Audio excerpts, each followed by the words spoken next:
Pimpish. Quest 1, like. Break that thumb. Smear that thumb. Do what you want after that while you kick back and listen to a few Jews. You get it? Comment, share. If y'all into that, I'm for that. Stop playing with me, peoples. Hey, yo, shout out Fredro.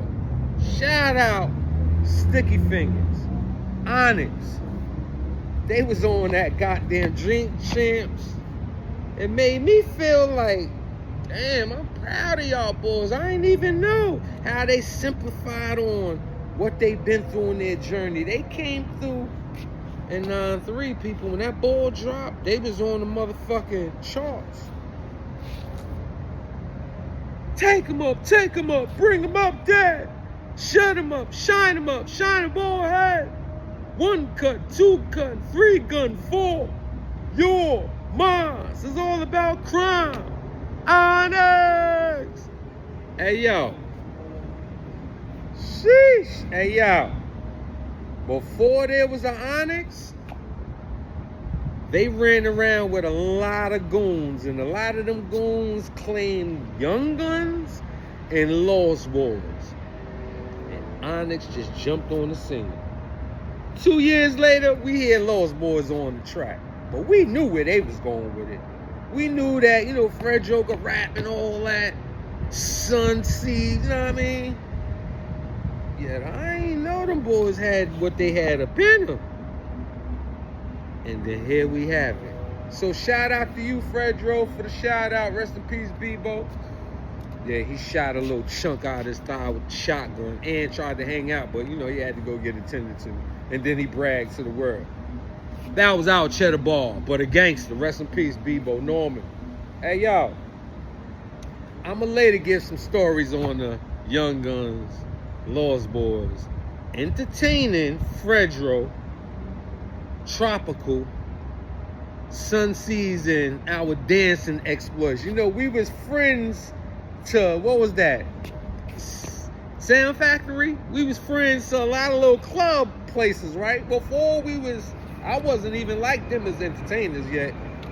I was somebody when it came to that dance. And we do it like this. And we do it like this. Hey, yo. Flashbacks, but dig, right?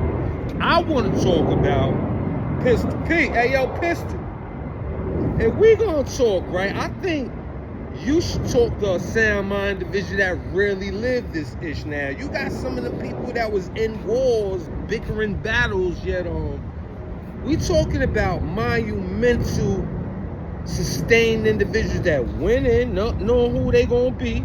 In between it, this is who they are. And when they leave, these are the experiences that they had for real. Like real right for real. And you know, that's a blood stamp. So we talking about the ones that when you see them, like, yeah, that's Damu. You know how y'all segregated? Oh, he ain't blood. To wipe that out. But for some reason, even though Damu means blood, you'll call them, oh, he's Damu. Like another dude here be like, your blood up is lower than Big B's. Like, you know what I'm saying? Mind state is very uncomfortable when you have the wrong historian or leader or experienced blood member speaking for individuals not knowing what the fuck they talk about. Like, you got one blogger that you'll have a reason to go at a person like him. He said Nietzsche was bigger than Latin Kings. That right there let you know that he never was in a war. So sometimes you gotta stop hating all these individuals that claim that red, might have heard of them, heard of who they was around, see that you really ain't hear about them, and don't make another show about it. Because the only thing you're going to do is feud up some real people who talk bad about y'all. Like me, rest in peace, Meg. Met that Latin King brother out here in the streets with one of the brothers that I was frequent with back in the days, right? And he passed away. COVID was real bad to a lot of people. A lot of people lost loved ones that they don't really talk about, but yet that was an individual that made me see, even though I no longer had no bitter qualms with the Latin Kings, because that was who my first foe, enemy, opposition, that's who I had to go against. They robbed me, so I just robbed anything that they had I wanted to take that they value. back. So that made me a formidable member for Blood Life, right? I mean, I had a reason. I had a pain that was beyond fixing the people. Mine was get back. So it was a reason for what I was. And I done a lot of things in my life, and I was chilling. These niggas caught me slipping, and I'm like, oh, word? I won't be wearing those slippers no more. I'm a track star no matter where I'm at, in bed and all that, you get? So, when you hear these people talk this ish, right? I know you talking ish. I know you done heard all these different ways on hyping up a story. So you hyped it up and said every black person could get it. You knew it was going to give you some feedback. It wasn't no play. It was just something that you knew that you could say. Because right now, ain't too many people can verify what you said is a fact. Yet if you start talking some shit right now, and I was in the hallways with you, or with you in the era of the time you was talking about, I want to see if you talking some real ish, because I never heard of you being the guy that shut something down like that. What you said that was a stop?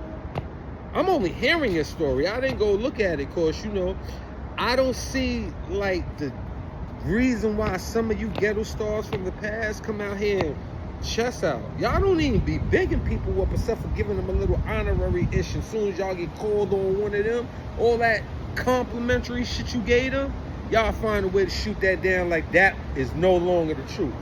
And this exploitation is the truth. That's what this whole thing is. You're trying to find the real underdogs. Y'all don't want to deal with them. Y'all want to deal with the fame chasers, the one that y'all want to deem leader. 1 or 2 people hear about them, or 30 or 50 speaking about them right now. You feel that's the topic.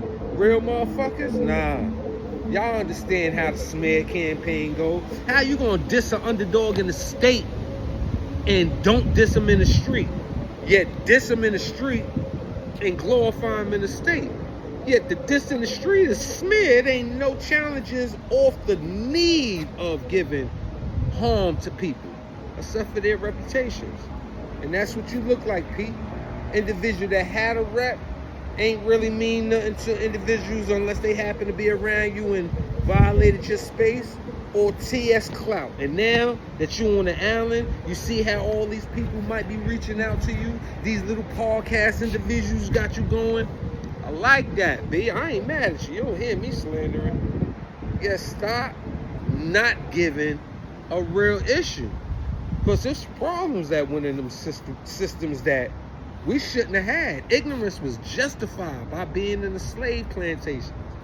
Let's have those conversations. My name is Pimp. I'm on my pimp-ish. Yo, Fred, yo, good looking. Pimp-ish.